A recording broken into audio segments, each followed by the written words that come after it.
कल हम पढ़ रहे थे प्राकृत संख्याएं। प्राकृत संख्याएं के अंतर्गत परवर्ती संख्या। हम देखते हैं कि प्रत्येक प्राकृत संख्याओं का एक परवर्ती संख्या होता है। चाहे कोई भी संख्या हो, जितने भी गिनती संख्याएं हैं सभी के एक परिवर्ती संख्याएं अवश्य होते हैं। जैसे कोई भी संख्या ले लो, जैसे 97 है, 97 का परिवर्ती संख्या 98, 102 का परिवर्ती संख्या 103। इस प्रकार जितने भी संख्याएं हैं सभी का एक परिवर्ती संख्याएं होते हैं। अब पूर्ववर्ती संख्याएं एक को छोड़ करके जितने भी प्राकृत संख्याएं हैं सभी का एक पूर्ववर्ती संख्या भी होता है।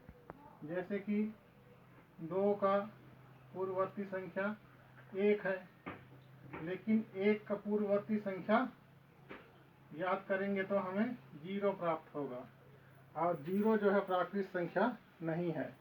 तो 0 प्राकृत संख्या नहीं है तो क्या संख्या है ये? 0 को हम पूर्ण संख्या में रखते हैं, पूर्ण संख्या कहलाता है 0। अगर हम प्राकृत संख्याओं के समूह में 0 को भी शामिल कर दें, जैसे 1, 2, 3, 4, 5, 6 अनंत, ये प्राकृत संख्याओं का समूह है। अगर इसमें हम 0 को शामिल कर दें, 0 से शुरू कर दें, तो ये पूर्ण संख्याओं का समूह कहलाएगा। तो पूर्ण संख्या में सबसे पहली पूर्ण संख्या कौन सा है? 0 है। और प्राकृत संख्या में सबसे पहली और सबसे छोटी प्राकृत संख्या 1 है। प्राकृत संख्या में 1 से शुरू होता है और पूर्ण संख्या में 0 से शुरू होता है। ये पूर्ण संख्याओं का समूह कहलाएगा और ये प्राकृत संख्याओं का समूह कहलाएगा। अगर हम देखें तो सबसे छोटी और पहली प्राकृत संख्या कौन सा है? 1 है। और सबसे छोटी और सबसे पहली पूर्ण संख्या कौन सा है कहा जाएगा? तो 0 है। इसको याद रखना है। अब हम देखते हैं कि सबसे छोटी संख्या और सबसे बड़ी संख्या प्राकृत संख्या में सबसे छोटी संख्या एक अंक में सबसे छोटी प्राकृत संख्या ये है 1 है। और सबसे बड़ी संख्या एक अंक में सबसे बड़ी कौन सी होगी? सबसे बड़ी संख्या होगी एक अंक में 9। ये एक अंक है, ये भी एक अंक है। एक अंक की सबसे छोटी कौन सा है? 1 है प्राकृत संख्या। और एक अंक में सबसे बड़ी प्राकृत संख्या 9 है। इसी प्रकार से अगर 2 अंक का कहा जाए, अगर 2 अंकों की प्राकृत संख्या है, सबसे छोटी प्राकृत संख्या कहा जाए 2 अंकों की, तो कौन सी होगी वो? 2 अंकों की सबसे छोटी प्राकृत संख्या बराबर कौन सी होगी? 10 होगी। इसमें 2 अंक हैं, 0 और 1, कुल मिलाकर के 2 अंक हैं। तो सबसे छोटी 2 अंकों की प्राकृत संख्याएं कौन सी होगी? 10 होगी। इसी प्रकार से अगर कहा जाए 2 अंकों की सबसे बड़ी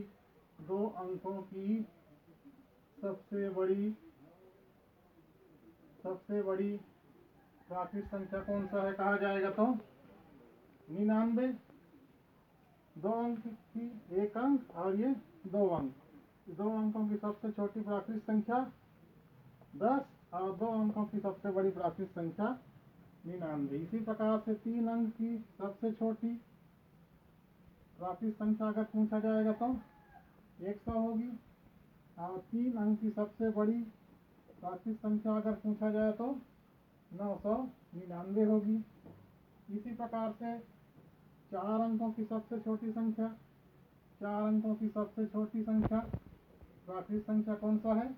तो 1 लिख करके 3 का सुन, 4 अंक हो गया, 1 2 3 4, कितना लिखा है? 1000। 4 अंकों की सबसे छोटी प्राकृत संख्या 1000।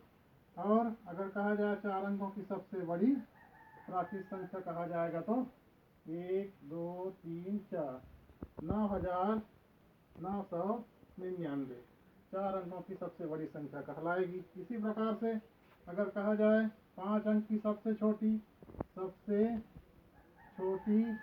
प्राकृत संख्या, तो 1 लिख करके 4 को शून्य कर देंगे, ये हो जाएगा 10,000। सबसे छोटी प्राकृत संख्या 5 अंक की 10,000, और सबसे बड़ी 5 अंक की सबसे बड़ी प्राकृत संख्या अगर कहा जाएगा तो 5 तो 9 लिख देंगे। ये इकाई, दहाई, सैकड़ा, हजार, 10,000, 99,999, ये 5 अंकों की सबसे बड़ी प्राकृत संख्या है। जिसको याद रखना है, 2 अंकों की 1 अंकों की सबसे छोटी कहा जाएगा तो 1, और 1 अंक की सबसे बड़ी कहा जाएगा तो 9, 2 अंकों की सबसे छोटी 10, और 2 अंकों की सबसे बड़ी प्राकृत संख्या 99। इसी प्रकार से 3 अंक की, 4 अंक की, 5 अंक की, 6 अंक की अगर पूछा जाएगा तो इसको याद रखना है। ठीक है। अब हम देखते हैं प्राकृत संख्याओं के अन्य गुण धर्मों के बारे में। 2 प्राकृत संख्याओं को अगर हम जोड़ते हैं, 2 प्राकृत संख्याओं को अगर हम जोड़ते हैं तो उसका योगफल जो है प्राकृत संख्या ही प्राप्त होता है। जैसे कि ये प्राकृत संख्या हो गया 6 और ये भी प्राकृत संख्या हो गया 5, दोनों को जोड़ते हैं तो 11 प्राप्त होता है, जो कि ये भी प्राकृत संख्या है।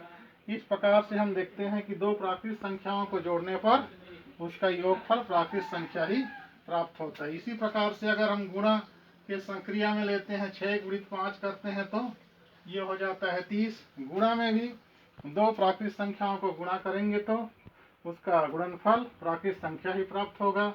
लेकिन घटाना में और भाग की क्रिया में, भाग में 2 प्राकृत संख्याओं को घटाएंगे तो जरूरी नहीं है कि उसका व्यवकलन जो है, उसका उत्तर जो है प्राकृत संख्या ही प्राप्त हो। और 2 प्राकृत संख्याओं को अगर हम भाग करेंगे तो जरूरी नहीं है कि उसका उत्तर एक प्राकृत संख्या ही प्राप्त हो।